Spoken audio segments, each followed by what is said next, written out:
Social মিডিয়াত এটা আটাইতকৈ চৰ্চিত ট্ৰেণ্ডিং বিষয় এটা চলি আছে, সেইটো হৈছে আপোনাৰ নাটাছা ষ্টেনকোভিক আৰু হাৰ্দিক পাণ্ডিয়াৰ ডিভোৰ্চ।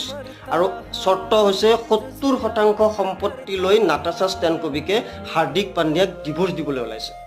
যদি ডিভোৰ্চ হয় তেতিয়াহ'লে নাটাছা ষ্টেনকোভিকক গোটেই জীৱনটোত হাৰ্দিক পাণ্ডিয়াই যিমানখিনি সম্পত্তি আহৰণ কৰিছিলে তাৰ 70% তেওঁ নাটাছা ষ্টেনকোভিকক দিব লাগিব। এতিয়া কথাটো হৈছে, প্ৰশ্নটো হৈছে, তেওঁলোকৰ মাজত অভাৱ কিহৰ? সম্পত্তিৰ অভাৱ নাই, গ্লেমাৰৰ অভাৱ নাই, তেওঁলোকৰ জীৱন চলাৰ ধৰণৰ কোনো অভাৱ নাই যিখিনি সাধাৰণ মানুহৰ থাকে। তাৰ পিছতো তেওঁলোকৰ মাজত ইমান সামঞ্জস্য কিহৰ কাৰণে?